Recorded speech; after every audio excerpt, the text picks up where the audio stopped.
I know that at this point in your interpreter training program, Pam and your other instructors have gone over code of ethics, your boundaries, your role as an interpreter, but you're gonna have to realize that in mental health settings, these boundaries are much different. Most of the time in these mental health settings, your consumer has little to no trust in society. And with this little trust in society, you as a new person are going to have a tough time working with them.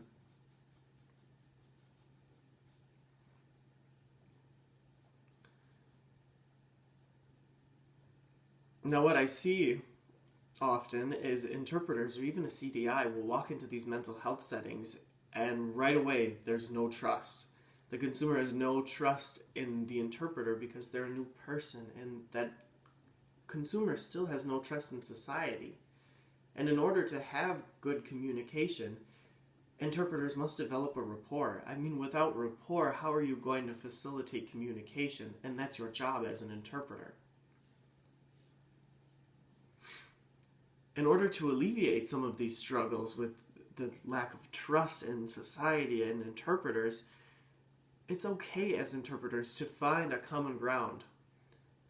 Now, what I see quite often with CDIs is they will walk into an interpreting job and they'll have a conversation. They'll build up a trust with their consumer by talking about school. They'll talk about maybe a common school that they went to, whether it was a residential school or they went to a mainstream public high school. They might even talk about cities that they're from, where they lived.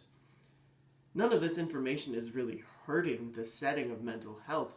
It's just helping develop a rapport between consumer and interpreter. And this is going to help everyone in the room feel much more at ease. Your consumer may even begin to develop some trust in you.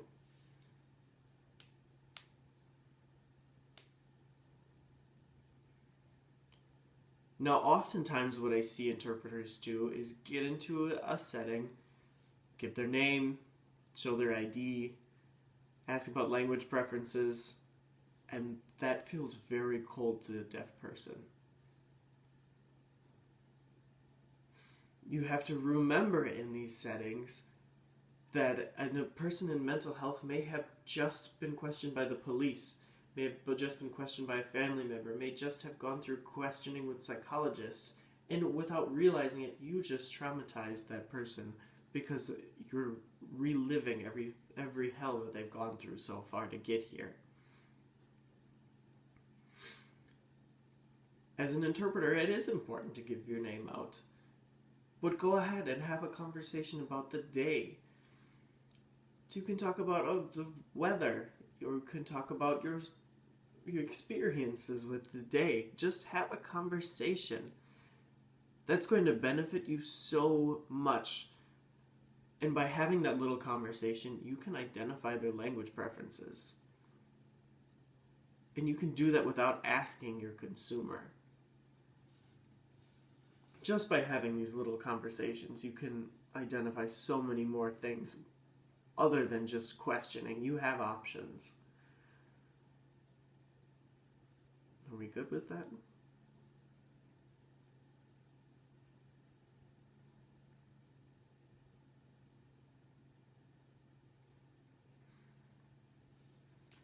Now, in some scenarios, you may get into an interpreting job and your deaf consumer and the therapist are all together. They don't have an interpreter yet, and you can suggest that you have an icebreaker. You can explain that you don't want to start interpreting right away in the room. You want to set up some communication.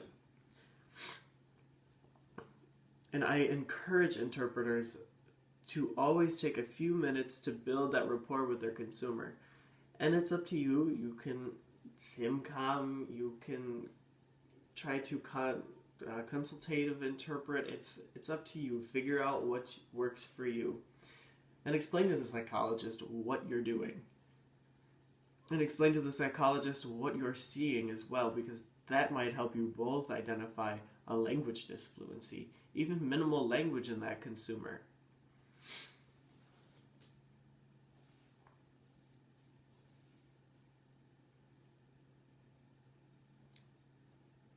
And through this dialogue, you may realize that that consumer has a minimal language.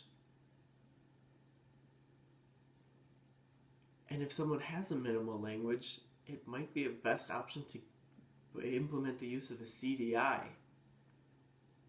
And by having that dialogue and realizing in the beginning that you need a CDI is going to help you so much more than getting through the assignment halfway, realizing you can't communicate with this person any further, and further extending their stay in a mental health setting, further extending their mental issues.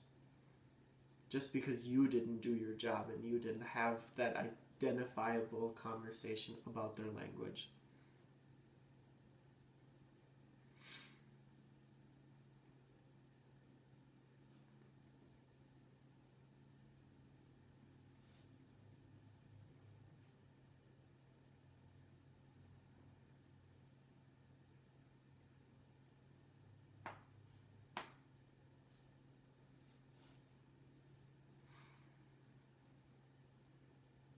By getting through these assignments early, you might even realize that you have a deaf-blind person. And you have to remember with deaf-blind that their vision and their hearing is not always the same. Someone may need you as close as possible so that they can see the signs produced. Some people may have tunnel vision and need you 15 feet away from them. And if that's the case, you have to make sure the room is big enough for them.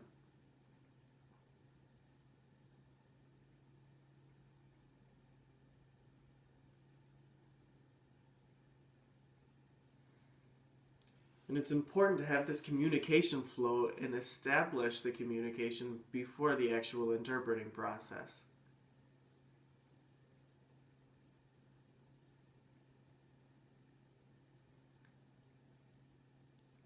Oftentimes, ITP students, I am too, I'm sure, you have this idea that you are invisible, that you're impartial to the situation, you're a neutral person. But you have to remember in these mental health settings that normal interpreter boundaries don't apply. You have to be a human in these settings.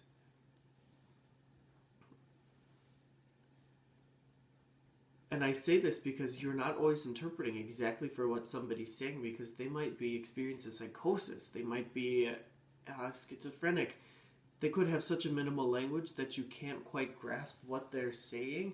So you have to figure out different communication strategies. And you have to find the best match for that consumer and for the psychologist.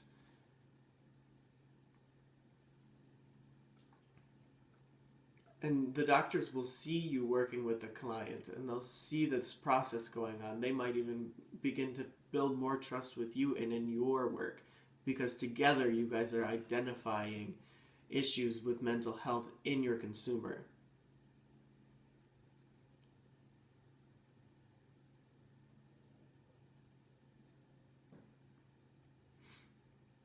And now, as the interpreter, you're not diagnosing anybody, but you're there for communication access. That is your main job.